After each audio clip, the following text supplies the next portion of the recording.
Are you suffering from pandemic exhaustion? Are you overstimulated with everything that's going on in the world right now? As things become more and more intense, there's a few tools that I want to share with you guys to help you ground and kind of traverse through this intense time. So let's jump into it.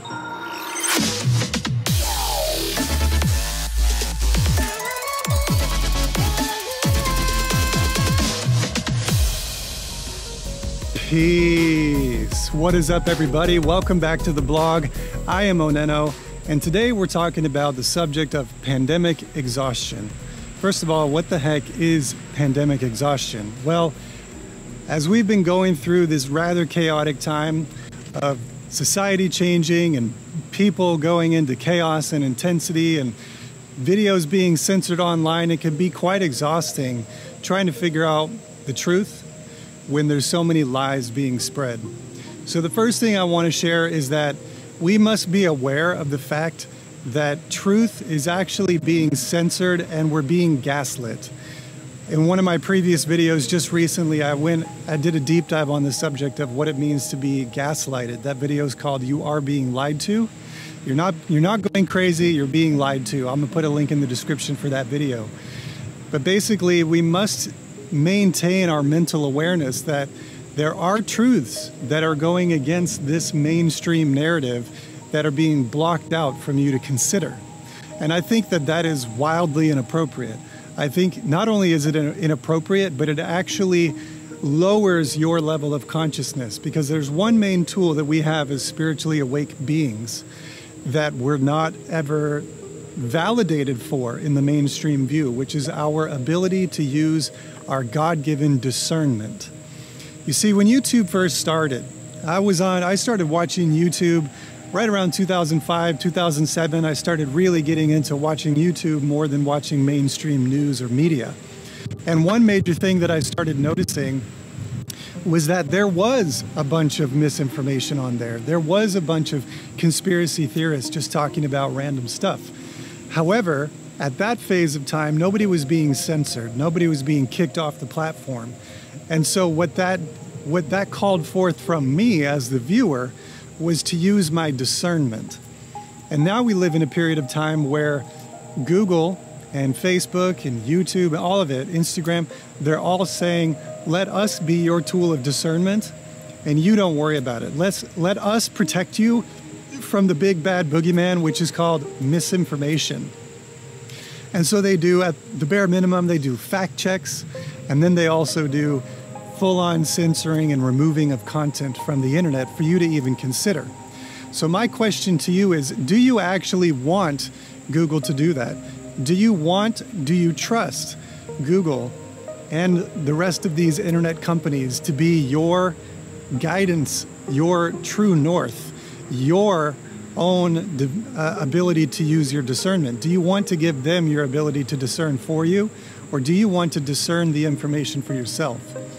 If you're on the spiritually awakening path, you are developing your tool of discernment. The inner awareness of the difference between what we call good and evil is part of awakening spiritually. There is a deeper perspective to see things as unity consciousness. And that's sometimes what we call the 5D, seeing things from a fifth dimensional view. But that's the macrocosm. The microcosm is being aware of the good and the evil. The macrocosm is seeing how the good and the evil are always striving towards harmony and balance. It's a universal law. However, there is such a thing as called good versus evil. And what I would put out there as how to know which is which is the idea of truth. You see, in the Bible, the Christian philosophical perspective, in some ways it's the Greek philosophical perspective, is the idea that truth is the ultimate structure of reality itself. So I've used this example in a few of my past videos. How do we know what truth is? Well, truth is reality. I'm going to use a funny example in this video, actually. So right here in my backyard, we have this awning thing that's kind of like fallen over in the rain. It really sucks. We're about to get a new one. But if I denied that that was there, Like, let's say that my girlfriend called and said, "How was the awning?" And I said, "Well, it's perfectly fine." I would be denying reality, because the reality is it looks exactly like this. But if I say, "No, it's fine, everything is fine, there's nothing to see here," I would be denying reality. And when you deny reality, you live in an inverted philosophical system. The Bible likens that system to the Luciferian system. So anytime that we invert or deny reality, we are simultaneously saying that we are somehow above reality, that we somehow have a better perspective than reality itself. But you can never have a better perspective if your fundamental position is to deny the reality around you. So when I see Google and Facebook censoring conversations, recently one of the biggest censoring conversations I've seen is this CDC talking about how only 6% of deaths are attributed to only COVID, and 94% of deaths have at least 2 to possibly 3 comorbidity factors, which basically means that coronavirus itself is not actually killing those 96% of those people. It's only 6% of people have died directly from COVID. And now that went viral. The president himself tweeted that. And whether you're for or against Trump, he just retweeted what somebody said. But because they used the wrong word, they said that only 6% of people actually died from COVID, instead of saying that 6% of people died with only COVID on their death certificate. Now Google and Facebook and Twitter have censored that perspective. So they don't even care about you getting the facts right at this point. What they actually care about is being able to control the narrative around the facts. And this is just straight out censorship. We should be able to have an open dialogue with each other about what we see going on in the world. And the truth is, your opinion matters, my opinion matters. All of our collective opinions actually matter in order to help humanity come to a deeper understanding, a better conclusion of reality itself. Now, there's another subject that I want to touch on that is, I will say this is controversial, but yet it aligns perfectly with the subject that we're talking about. So how is it that Facebook and Google are censoring all of this fact-based information? And what they say is that, well, these people are they're not holding up science. See, Facebook and Google are claiming that what they're actually censoring is people that are going against science. Okay, so let's take them at their word for a minute.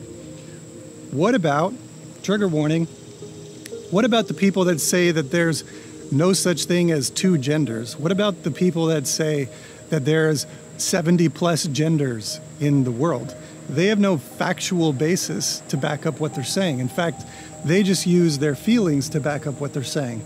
So there is no scientific data to support the fact that there's more than 2 genders, or to even deny the fact that there's 2 genders.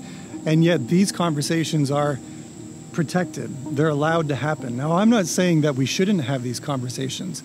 What I am pointing out is that this is an example of something that is clearly not based in science, and yet protected.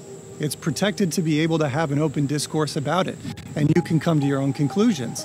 Because when that conversation is protected, you get to use your own inner discernment to see if you align with it or not, if it resonates as true within your being or not. And now I'm not here to tell you what is true for you. I'm here to tell you that you are allowed to use your gift of discernment. However, I find it very strange when Google and Facebook step outside of their supposed alliance with scientific conversation to actually block and deny conversations that have scientific fact. Like, for instance, the other one that they censored recently was the conversation on hydroxychloroquine, and those doctors that actually talked about how they themselves have been treating their own patients with this medication. They've had incredibly positive effects. So in essence, they've actually conducted a scientific study that now Google especially was saying, no, that conversation is not based in science. However, all of this stuff becomes clear when you can kind of sit back and look at it from a higher perspective. It becomes clear that what they are considering science is actually narrative. So they're considering their narrative opinions and their narrative as the scientific measuring stick that we all must live up to. But if we're going to live in a world that actually honors freedom of speech, then we must honor even the speech that we don't agree with.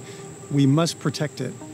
And if you are familiar with Brian, I forget his last name, from London Real, he says the sentence that he would fight to the death to defend your right to say something that even he disagrees with.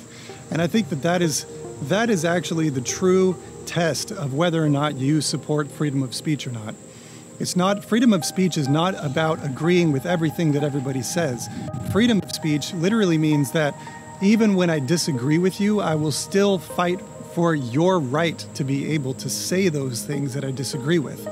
Because the higher perspective there is that it is only through open dialogue and open discourse that we will be able to come to seeing through the power of our own discernment to actually discern the truth. What value does truth actually have if we don't discern it for ourselves? And that is the biggest thing that the media and the mainstream companies do not want you to do. They don't want you to think for yourself. They don't want you to live in accordance with the divinity within you. They want you to let them do the thinking for you, and they want you to buy their narrative hook, line, and sinker. And I'm over here saying, look, sometimes I do, sometimes truth is reported, but in today's culture, it's not very widely reported. So that's my perspective, but now I ask you the question, what do you think? Should we actually be censoring alternate opinions, or should we allow people to speak their minds so that we can all benefit from seeing a multitude of perspectives and then using our power of discernment to figure out and to feel into the truth? So let me know in the comments down below. Thank you so much for watching. Please hit the like and subscribe button if you want more content from me. I upload videos all the time. So until I see you again along your journey, oneness in sound, I am OnenO. Peace.